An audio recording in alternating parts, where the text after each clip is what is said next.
Turning now to Congress. Interesting story. So in the wake of Marjorie Taylor Greene's resignation, there's been a discussion about Congress in particular and Republicans who are in Congress. What do they do all day? Do they even really want to stay there? There's been a spate, actually, of a number of people in Congress who are resigning. What was his name? Jared Golden, is that his name, in Maine? Yeah. Who said he would resign. You have Marjorie Taylor Greene, he said he wouldn't run for re-election. Marjorie Taylor Greene said she's going to resign. But people broadly are just fed up with the institution, and they feel like they waste their time and they don't do anything. Let's put this up here on the screen from Jake Sherman.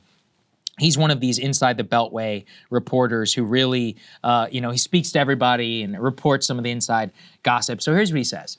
A few other GOP members have messaged us over the weekend saying they too are considering retiring in the middle of the term. Here is one exercised senior House Republican.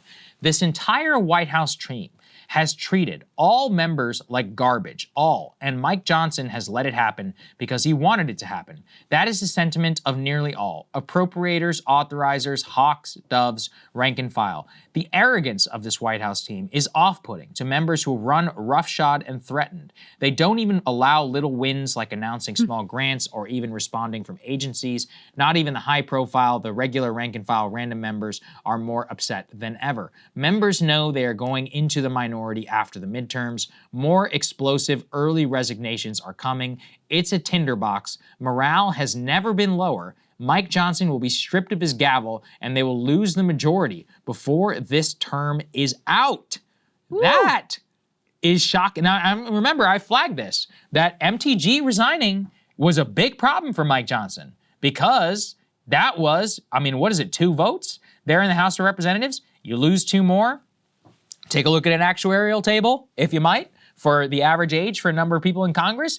You're hanging on there by a real thread. And I think what's interesting about the whole White House treating them like garbage thing is you could blame the White House, but you could also blame Congress. And that's the part where I get a little bit annoyed, where I'm like, well, nothing's stopping you from being like MTG and trying to stand up.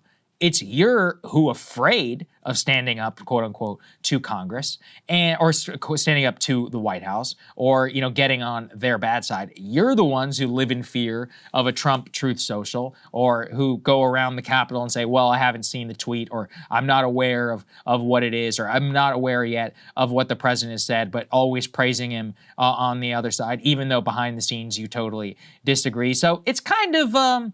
It's a revealing story in the way that they act, but it also, it's on them. And I think that's really what I wanted to make this about is, look, I think it's sad that MTG is leaving. I really do wish that she would stay, at the very least, just to use her voice and salience to make other people uncomfortable, stand up to the White House. But, nothing has stopped them from standing up on even issues like Venezuela, for example.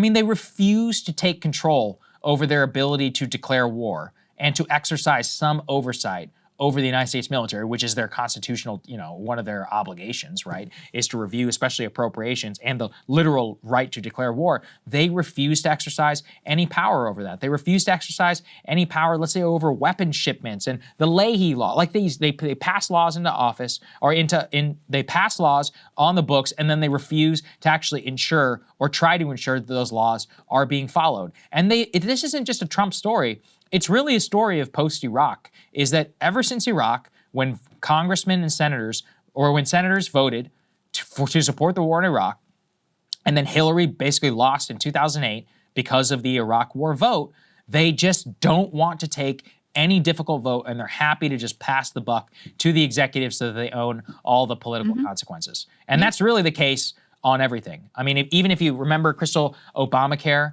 not when it was passed, but when the Republicans tried to repeal it, many Republicans who lost in 2018 blamed their vote on Obamacare, on trying to repeal Obamacare, for the reason they lost. I remember Martha McSally specifically talking about that in the state of Arizona and multiple others who actually ended up losing in that election. They don't want to take difficult votes. That's why they put things in big bills and they just kind of like shunt it once a year so that they can recover later on if they need to from the political consequences. So I blame the institution much more than I blame just the White House in this way. They're acting like most White Houses do when it comes to Congress.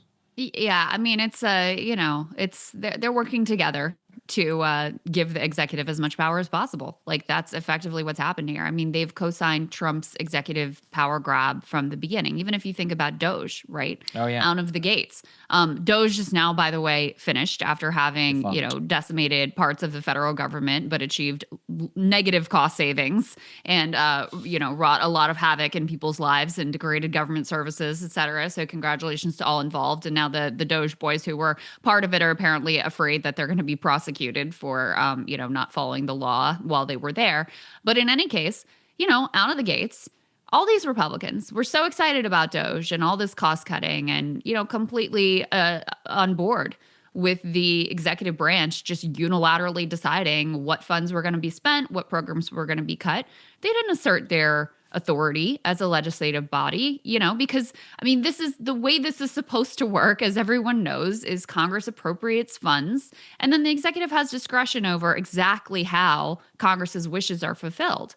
But the constitutional understanding is that Congress has the power of the purse, and the executive branch doesn't just get to say, hey, we're just not doing the Department of Education anymore. No, that was congressionally mandated. So if you're a Republican and you have control of the House and the Senate, and you want to decimate USAID or you want to decimate the Department of Education, okay, those are congressionally mandated, authorized agencies. You go through a process. Or if there are individual programs that you're like, you know what, I'm not on board with this subsidy to green energy or whatever it is. Again, you can pass legislation to roll back what was done in the past. Instead, they were happy to hand it off to Elon and his chainsaw and President Trump. So you can't now turn around and be like, hey, they treat us like a potted plant. They treat us like garbage. Or another quote was, they act like we're the Duma, which is, the Russian parliament that's just like a rubber stamp for Putin. Like, they treat us like that. It's like, yeah, you asked for that treatment. You handed all of this power. You went along with this whole executive power grab. You celebrated. You were in support of it. And now you're like, where's my consultation on this and that? Like, get out of here. But, I think the sense of frustration and disgust has set in after the 2025 election results, where it is now incredibly clear that they are going to lose the majority. So the only thing worse than being treated like garbage in a potted plant in the majority is being treated like garbage in a potted plant and being in the minority and having to deal with the Democrats and whatever subpoenas and investigations they're going to do as well. So, it wouldn't surprise me if this comes to pass, that enough say, forget it, I'm out of here, before the midterms, that Johnson loses his gavel. A lot of these, like, they'll go to special elections. The timing of those varies by state. I'm not sure exactly what will happen in Florida. It's a very red district. You're likely to get another Republican. But in the meantime, there'll be a vacancy for a while that will make their, holding on to the majority more difficult, and keeping everyone together will require Mike Johnson to keep literally everyone together on every single priority. And then you look at something like, in Tennessee, there's this special election going on right now in a district Trump won by 22 points. I think the Republicans are probably going to win it, but they're a little bit nervous. They're having to spend money. That shows you how dangerous this situation is, especially in special elections where, Democrats' high turnout base now shows up for these things, and Republicans, base which has shifted and become more working class and is less likely to turn up for these elections, may not be paying attention. Yep, I think you are definitely correct. And for Mike Johnson, but let's put MTG's response, D2, up there on the screen. She says, fact check, it's true, but it's worse than people inside the bubble know. When you talk to real Americans about the wicked snow globe of Washington, D.C. Love that. Myself and many of my colleagues have come courageously roaring into 2025 with legislation that matched the election mandate, only to be totally sidelined by Johnson under full obedience of the White House. Executive orders are temporary. Q memes have not obliterated the deep state. My colleagues constantly trying to pass a loyalty test instead of demanding what is right won't help Americans pay their rent, stop corporations from buying home, buy groceries, provide good paying jobs, and more. Passing effective legislation that gets signed into law is permanent and actually solves problems. Now the House members are switching gears into campaign mode and will be fighting for their lives. Our legislative majority has been wasted. Our best shot was the first 6 to 9 months. When Republicans lose the midterms, it becomes total and complete political war. Gridlock once again. The Uniparty always wins. What is a convincing message for 2026 and likely 2028? It will be the American people asking candidates, what tangible thing have you done for me? How did it or will it make my life any better? I think she's right.